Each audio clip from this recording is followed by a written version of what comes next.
Hello friends, O2IAS academy के Haryana GK की series में मैं लोकेश ढाक आपका स्वागत करता हूं। आई होप आप लेक्चर्स को एंजॉय कर रहे हैं और अपनी तैयारी को अच्छा कर पा रहे हैं। तो इस लेक्चर में आगे बढ़ते हुए हम 1857 की क्रांति तक लगभग हमने कवर कर लिया था।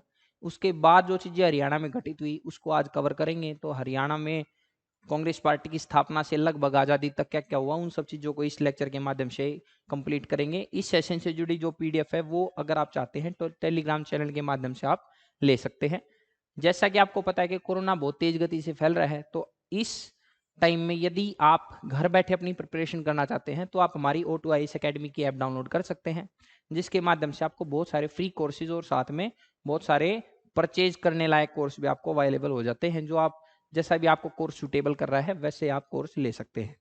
यदि आप अपनी तैयारी को और बेहतरीन करना चाहते हैं और जो गलतियां हम कई बार एग्जाम सेंटर में करते हैं वो गलतियां आप ना दोहराएं, कहीं ना कहीं उन चीज़ों को जब आप अपने आप को एनालाइज करेंगे उसके अंदर जरूरी है कि आप टेस्ट के माध्यम से जब डेली आप टेस्ट देंगे तो आप ये अंदाजा लगा के चलो कि आपको ठीक ठाक अंदाजा लग जाएगा कि बेसिकली मैं कितने लेवल तक कवर कर पा रहा हूँ चीज़ों को। और उन गलतियों को कहीं ना कहीं आप जो गलती आप एग्जाम हॉल में करते हैं वो टेस्ट सीरीज में आप करके अपनी उन गलतियों को कहीं ना कहीं दूर कर सकते हैं। तो उन चीज़ों के लिए आप हमारी जो ऑनलाइन टेस्ट सीरीज है उसको ज्वाइन कर सकते हैं, जिसका लिंक आपको डिस्क्रिप्शन में मिल जाएगा।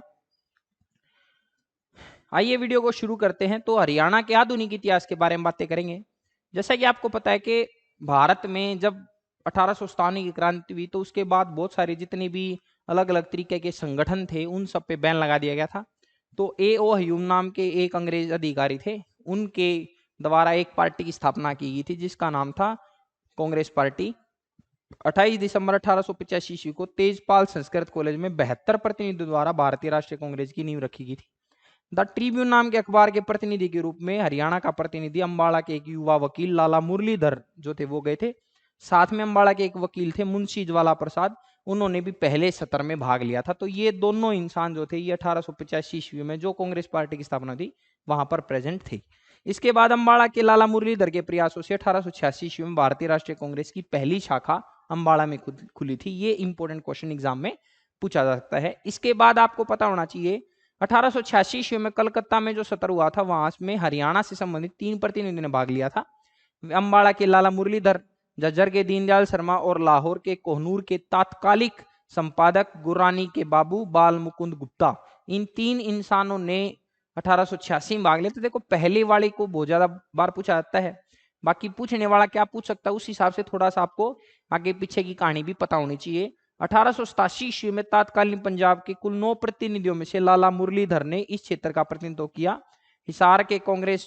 हिसार में कांग्रेस में लाला लाजपत राय के कांग्रेस में शामिल होने से कांग्रेस पार्टी को काफी गतिविधियों में बढ़ावा मिला। लाला लाजपत राय ने 1888 में पहली बार इलाहाबाद स्तर में भाग लिया था। ये इंपॉर्टेंट क्वेश्चन पूछा जा सकता है। शायद वह भारतीय पहले नेता थे जिन्होंने हिंदी में कांग्रेस के मंच पर बात की थी। 12 अक्टूबर 1888 को कई वकीलों और माननीय मजिस्ट्रेटों द्वारा कांग्रेस की एक बैठक को तुर्रेबाज खां की अध्यक्षता में चौपाल डेहरी रोहतक में आयोजित किया गया था, जहां लाला लाजपत राय ने भी बात की थी। तो ये इंपॉर्टेंट पॉइंट्स हैं जो आपको एग्जाम में पूछे जा सकते हैं। इसके बाद भारत में जैसे क्या हुआ था भाई, कहीं ना कहीं ये लगा लो कि लॉर्ड कर्जन जो थे उन्होंने 1905 ईस्वी में जो अपना बंगाल था उसको विभाजित कर दिया था। तो बंगाल विभाजन के साथ एक आंदोलन भारत में चलाया गया था जिसका नाम था स्वदेशी आंदोलन। तो स्वदेशी आंदोलन को कहीं ना कहीं हरियाणा में भी मतलब ये लगा के चलो कि हरियाणा से भी अलग अलग तरीके की प्रतिक्रिया देखने को मिलती है। तो लाला मुरलीधर ने स्वदेशी आंदोलन के पक्ष में अपने विचार व्यक्त किए थे और विदेशी कपड़े, विदेशी चीनी के उपयोग आदि के खिलाफ एक जोरदार अभियान शुरू किया था। ये पूछा जा सकता है कौन इसका मेन भारत हरियाणा में कौन था। उदाहरण के लिए रोहतक में दशहरा उत्सव के अवसर पर जैन युवकों की एक बैठक आयोजित की गई जिसमें लाला जोहरी मल याचिकाकर्ता ने अध्यक्षता की और जहां एक कपड़ा व्यापारी ने जो कपड़ा व्यापारी थे उन्होंने जर्मन और इटालियन कपड़ों की बिक्री की निंदा करने का संकल्प लिया कि भाई हम ये कपड़े नहीं बेचेंगे। तो इस टाइप की चीजें कहीं ना कहीं स्वदेशी का मतलब था अपने देश की जो चीजें हैं हम उनको अपनाएंगे, ये आंदोलन था। फिर 1907 ईस्वी में जब कांग्रेस पार्टी का विभाजन हुआ उसके साथ भी कुछ चीजें बदली। साथ में कांग्रेस पार्टी के जो लाला लाजपत राय थे वो काफी फेमस हो गए थे, तो उनको देखते हुए लाला लाजपत राय को कहीं ना कहीं गिरफ्तार कर लिया गया था। तो इन्होंने क्या किया था, दमनकारी जो अधिनियम थे उनके खिलाफ बातें की थी जिसके वजह से इनको मतलब लाला लाजपत राय और अजीत सिंह को लाहौर में गिरफ्तार कर लिया गया था। और इनको मांडले जेल भेज दिया गया था। 1907 ईस्वी के मध्य में बिना मुकदमे के निर्वासित कर दिया गया था। और निर्वासन ने एक नई भावना पैदा की, हरियाणा के लोगों के मन को उत्तेजित कर दिया। ब्रिटिश सरकार की इस उच्च स्तरीय कार्रवाई ने लोगों के विश्वास को हिला दिया। लाला लाजपत राय की गिरफ्तारी के कारण हरियाणा में क्रांतिकारी आंदोलन शुरू हुआ। मार्ले के सुझाव पर मिंटो ने 18 नवंबर 1907 को लाला लाजपत राय और अजीत सिंह दोनों को रिहा कर दिया। तो ये बात आपसे पूछी जा सकती है। देखो कहीं ना कहीं ये इंपॉर्टेंट पॉइंट है जो आपसे पूछा जा सकता है। ये बताओ भाई कि इंपॉर्टेंट घटना घट रही है कि लाला लाजपत राय जैसे जो नेता है उनको पहले गिरफ्तार किया गया, बाद में जनता के एक बड़े विद्रोह की वजह से, कहीं ना कहीं आंदोलन की वजह से इसको दोबारा से रिहा भी करना पड़ा। 1909 ईस्वी में डिप्टी कमिश्नर अंबाड़ा के साइकस के घर पर एक बम विस्फोट हुआ था। शायद ये हरियाणा में पहली गंभीर क्रांतिकारी कार्रवाई थी। देखो किताबों में कुछ बातें आपको बताना क्लियर करना चाहता हूं, जो ये हम पढ़ रहे हैं ये ज्यादातर जो मेन फोकस किया गया, हालांकि किताबों में से भी इस चीजों को लिया गया है, बट यहाँ पे जो मेन फोकस किया गया वो हरियाणा के गजेटियर से किया गया, क्योंकि हरियाणा का जो गजेटियर है वो एक सरकारी कहीं ना कहीं एक मतलब डॉक्यूमेंट है जो आप कहीं स्टैंड भी कर सकते हैं ये चीजें कहाँ पे हैं, या क्योंकि अगर आप कहीं कोई क्वेश्चन आता है, हो सकता है सामने वाला जो आंसर है वो किताबों के हिसाब से ले ले, बट हमारे पास ये है कि इसके अंदर भी काफी अच्छे से चीजों को खोल खोल के काफी अच्छे से बताया गया है। तो उसके उनके माध्यम से भी कहानियों को ज्यादातर फोकस करने की समझने की कोशिश की गई है। तो ये ध्यान रखें, कई बार हम किताबें पढ़ते तो वहां पे कुछ और फैक्ट मिल जाते हैं, तो बच्चे सोचते हैं कि पता नहीं कहाँ से क्या पढ़ रहे हैं। तो ये ध्यान रखें, ये गजेटियर ऑफ हरियाणा की तरफ से जो बातें हैं उनको मेनली फोकस किया गया है, उनके साथ मिक्सअप की गई है कुछ किताबों से भी कहीं ना कहीं, ताकि आपको एक चीज जो है एक मतलब ज्यादा अच्छा सोर्स मिले, ज्यादा अच्छा आपको ये रहे कि कॉन्फिडेंटली आप आंसर लगा पाए। ठीक है। 1909 ईस्वी में रात को साइकस का एक सेवक था, उसने अपने मालिक के घर के बाहर सड़क पर एक टिन का डिब्बा पाया था। उसने परिसर में खोला तो टिन का जो डिब्बा था उसमें बम था, जिसने आदमी के हाथ को बुरी तरह से चकनाचूर कर दिया था। सरकार शुरू से इस तर्क होगी और अधिकारियों द्वारा अपनाई गई दमनकारी विधियों से प्रेसों का उत्पीड़न प्रतिबंध शामिल कर दिया गया। तो इस टाइप की जो चीजें थी वो 1909 ईस्वी में, ये अब किताब में जो देखेंगे तो यहाँ पे 1907 दिया हुआ है कि डिप्टी कमिश्नर के उस पे बम फेंक देते। तो इस टाइप की चीजें कहीं ना कहीं जो है वो अलग अलग तरीके से थोड़ी बहुत डिफरेंट मिल सकती हैं। ये थोड़ा सा क्लेरिफाई रखे अपना, कि हो सकता है एग्जामिनर जो है वो सामने वाला पूछ ले। तो यहाँ पे गजेटियर ऑफ हरियाणा में जो डेट दी गई है वो मैंने मेंशन की हुई है। इसके बाद लेखराम और यशपाल, वैद्य लेखराम और यशपाल ने अम्बाड़ा में एक बम फैक्ट्री की स्थापना की थी। हरियाणा के वरिष्ठ पत्रकार बाल मुकुंद गुप्त ने झज्जर से शिव शंभू का चिट्ठा के लेखों के माध्यम से मार्लियामेंटो सुधार हुए थे 1909 में, जहां पे मेन जो बात थी वो थी कि भाई अपने जो हिंदू मुस्लिम हैं उनको अलग अलग करने के लिए, उनके अंदर फूट डालने के लिए मतलब एक ऐसे सिस्टम लागू किया था जिसमें अगर मुस्लिम आदमी कोई नेता खड़ा हो रहा है तो उस आदमी को केवल मुस्लिम ही वोट डाल सकते हैं, कोई दूसरा नहीं डाल सकता। इसको कहा गया था पृथक निर्वाचक मंडल। ठीक है। तो सेपरेट जो इलेक्टोरल सिस्टम था वो दिया गया था। इस वजह से मार्लियामेंटो सुधारों की काफी निंदा की गई थी। तो वो हरियाणा में किसने की थी वो आपसे पूछा जा सकता है। इसके बाद हरियाणा में गदर पार्टी का भी प्रभाव देखने को मिला। देखो गदर पार्टी थी मेनली रेवोल्यूशनरीज की पार्टी थी, जो जितने भी अपने देश में क्रांतिकारी थी उनके लिए।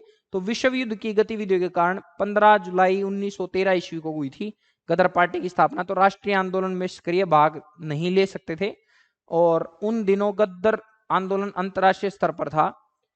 अंबाला जिले के काशीराम, ये नाम है आपको याद रखना, हरदयाल लाला हरदयाल के साथ सैन फ्रांसिस्को में गदर पार्टी के निर्माताओं में से एक थे। वह 1914 में भारत लौट आए, उन्हें अंग्रेजों ने गिरफ्तार कर लिया और 27 नवंबर 1915 को उन्हें फांसी दे दी गई थी। इतिहासकारों के अनुसार वह स्वतंत्रता आंदोलन के इस चरण में प्रथम हरियाणवी शहीद थे।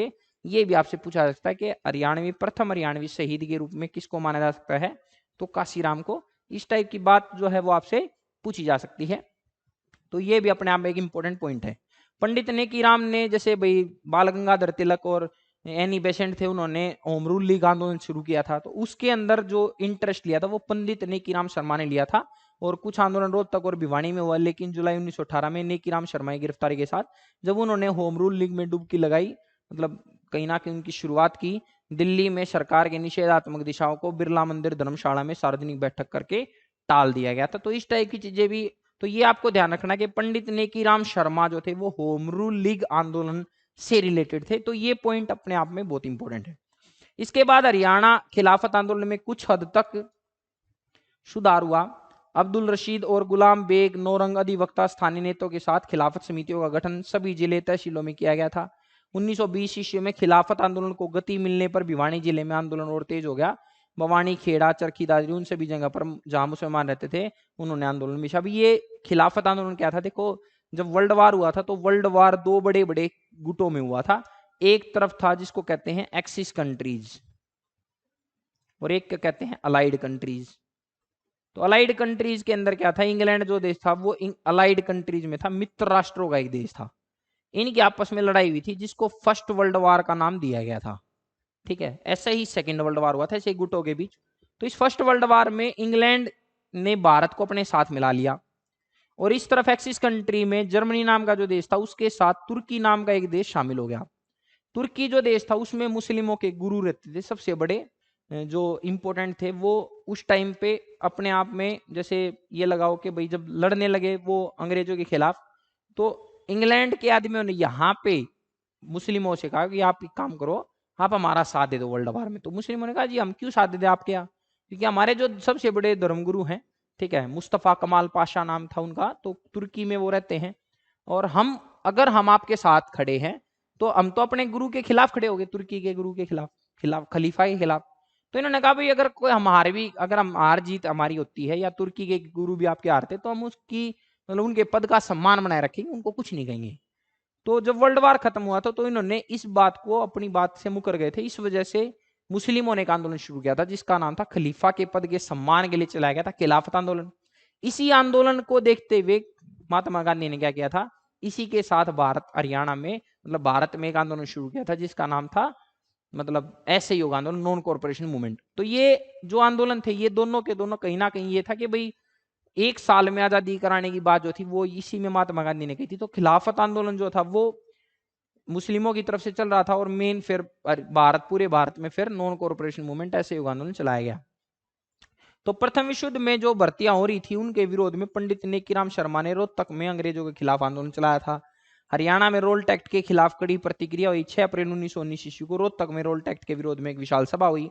स्वामी सदानंद व अन्य नेताओं के आग्रह पर आंदोलन को प्रेरित करने हेतु 10 अप्रैल 1919 को महात्मा गांधी पलवल रेलवे स्टेशन पहुंचे, परंतु उन्हें वहां से बंदी बनाकर मुंबई भेज दिया गया। तो ये टाइप की जो इंपॉर्टेंट है, ये अपने आप में पहली बार हरियाणा में पलवल से महात्मा गांधी को गिरफ्तार करके मुंबई भेज दिया गया था। 30 जुलाई 1919 ईस्वी को गांधी जी एक बार फिर हरियाणा पहुंचे, परंतु अब की बार उनको हिसार से गिरफ्तार किया गया। ऐसे आंदोलन की प्रथम सभा का आयोजन 1920 ईस्वी में लाला लाजपत राय की अध्यक्षता में पानीपत में हुआ था। तो हमारे हरियाणा में अगर आपसे पूछा जाए हरियाणा में कौन मेन फोकस था तो वो थे लाला लाजपत राय। ठीक है, लाला मुरलीधर ने भी अपनी जो उपाधि वगैरह थी, जो ऑनर्स वगैरह थे, ठीक है, राय बहादुर की उपाधि तो वापस कर दी। तो इस टाइप की चीजें भी आपको हिस्ट्री में पढ़ने को मिलेंगी।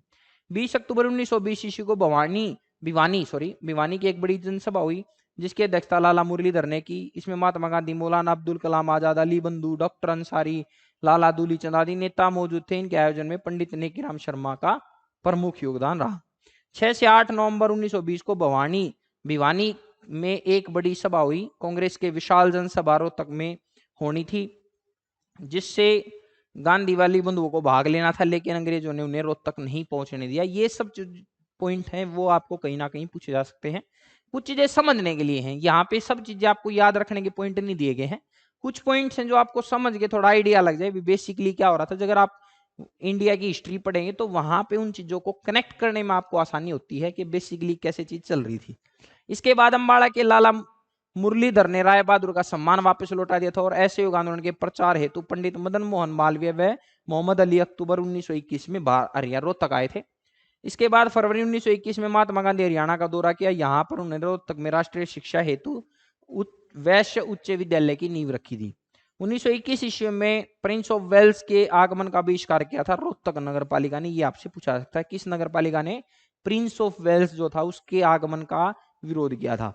सरकारी प्रायोजित संस्थाओं जाट हाई स्कूल, वैश्य हाई स्कूल रोहतक से दूर करने के गांधी जी के आह्वान के जवाब में पंजाब विश्वविद्यालय से खुद को अलग कर दिया। गांधी जी और मौलाना अब्दुल कलाम आजाद ने कलानौर में एक बड़ी बैठक को संबोधित किया। देखो क्या मेन घटना जो थी वो ये थी कि भाई गांधी ने कह दिया था कि भाई आप क्या करें, आप किसी भी सरकारी संस्थान से ना जुड़े। तो बहुत सारी जो यूनिवर्सिटीज थी उनसे स्कूल और कॉलेज अपने आप अलग हो गए थे और उसके बाद उन्होंने कहीं ना कहीं स्वतंत्र रूप से जो अलग अलग स्कूल कॉलेज भी चलाए गए। छात्रों ने बहादुरगढ़ हाई स्कूल छोड़ दिया राष्ट्रीय हाई स्कूल रोहतक में शामिल हो गए। उन्होंने जाट हाई स्कूल का दौरा किया।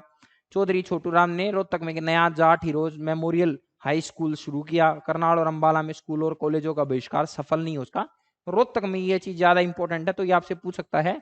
All India Jat heroes memorial जो स्कूल है, कॉलेज भी है, जाट कॉलेज के नाम से रोहतक में फेमस है। तो चौधरी छोटूराम जो थे वो काफी फेमस इसके लिए माने जाते हैं। इसके बाद हरियाणा में दंगे हुए थे। भाई देखो, जो घटना घटी थी, चोरा चोरी की जो घटना थी, उस घटना के साथ ही असहयोग आंदोलन जब खत्म हुआ तो कांग्रेस पार्टी दो भागों में विभाजित हुई। तंजीम संगठन तबलीग आंदोलन लोकप्रिय हुए, यहाँ पे जो मुस्लिमों के बीच आंदोलन चल रहे थे, दूसरी ओर हिंदुओं के बीच शुद्धि और संगठन आंदोलन ने गति प्राप्त की। स्वामी सरदानंद हिंदू संगठनों के नेता थे। 1923 से 28 की अवधि तक हरियाणा में कम से कम 14 दंगे हुए। दंगों की श्रृंखला में पानीपत में सबसे अधिक दंगे हुए थे, जिनकी संख्या 4 थी, क्योंकि इस क्षेत्र में मुस्लिम बहुतायत में पाए जाते थे। तो ये सब चीजें जो हैं, कहीं ना कहीं हरियाणा में जो दंगे हो रहे हैं वो भी अपने आप में इंपॉर्टेंट है। पूछ सकता आपसे कि किस टाइम पे दंगे हुए, किस घटना के बाद ज्यादातर ये दंगे देखने को मिलते हैं, ये बात आपसे पूछी जा सकती है। इसके बाद 1929 ईस्वी में रोहतक में मोतीलाल नेहरू की अध्यक्षता में कांग्रेस की सभा हुई। 1929 में लॉर्ड जो वायसराय थे, लॉर्ड इरविन, उनकी रेलगाड़ी को उड़ाने वाले बम रोहतक में ही तैयार किए गए थे।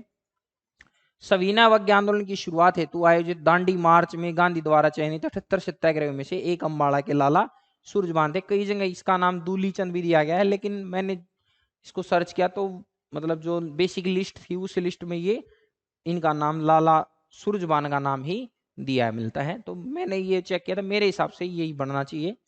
इसके बाद भी ये महात्मा गांधी के वे 78 सत्याग्रही हैं जो दांडी मार्च की थी, जिन्होंने 12 अप्रैल 1900 मतलब 12 मार्च 1930 से 6 अप्रैल 1930 तक लगभग 24 दिन की जो यात्रा थी, और यहाँ पे मतलब नमक को उठा के और नमक बनाया था, जिसमें सविनय अवज्ञा आंदोलन जो था, सिविल डिसओबीडियंस मूवमेंट, उसकी शुरुआत की गई थी गांधी द्वारा।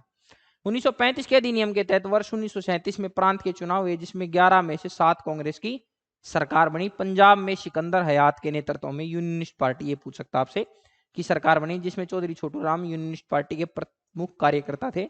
इसमें हरियाणा के टीकाराम संसदीय सचिव बने। तो ये दो आदमी थे, चौधरी छोटूराम और टीकाराम, इन दोनों को कहीं ना कहीं पद मिले थे बड़े बड़े। इसके बाद नेताजी सुभाष चंद्र बोस ने 1938 में पलवल में एक गांधी आश्रम, ये बहुत फेमस आज भी, पलवल में गांधी आश्रम किसके द्वारा स्थापित किया था? सुभाष चंद्र बोस के द्वारा की नींव रखी गई। आजाद हिंद फौज में भारत छोड़ो आंदोलन में भी हरियाणा का उल्लेखनीय योगदान रहा। भारत छोड़ो आंदोलन में 525 व्यक्तियों ने गिरफ्तारियां दी। वहीं आजाद हिंद फौज में हरियाणा की 2715 अधिकारी व सैनिक शामिल थे। राष्ट्रवाद का प्रभाव रियासतों की जनता पर भी पड़ा, वहां प्रजामंडल आंदोलन भी हुए। तो इस टाइप की जो चीजें हैं वो भी देखने को मिलती हैं। सिंहपुर नाम की एक जगह थी हैदराबाद में, हैदराबाद के पास, वहां पर अहीर रेजिमेंट थी हरियाणा की, उन्होंने विद्रोह कर दिया था। तो 1940 की शुरुआत में जब द्वितीय विश्व युद्ध पूरे जोर पर था, हैदराबाद रेजिमेंट की एक अहीर कंपनी ने एक सशस्त्र विद्रोह किया। ये सभी सेना के लोग हरियाणा के थे और वे आर्य समाज और कांग्रेस पार्टी के प्रभाव में थे, जो राष्ट्रीय आंदोलन में भाग ले रहे थे। एक सेनाधिकारी जहीर खान अंग्रेजों और कट्टर राष्ट्रवादियों के खिलाफ एक कट्टरपंथी थे। तो इस टाइप की जो चीजें हैं ये भी आपसे पूछ सकता है। कई चीजें ऐसी होती हैं जो पेपर वाला जब एग्जाम में क्वेश्चन उठाता है, ऐसी जगह ऐसे यूनिक सा क्वेश्चन लेके आता है जो जनरली हमने कभी नहीं सोचा होता। ये सब चीजें जो आपको हरियाणा के गजेटियर में दी हुई है, उन सब चीजों को आप देख के थोड़ा सा समझ सकते हैं।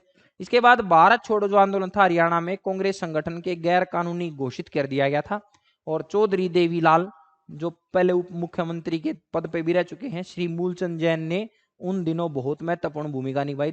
दोनों चौधरी देवीलाल और मूलचंद को महान स्वतंत्रता सेनानियों के रूप में जाना जाता है।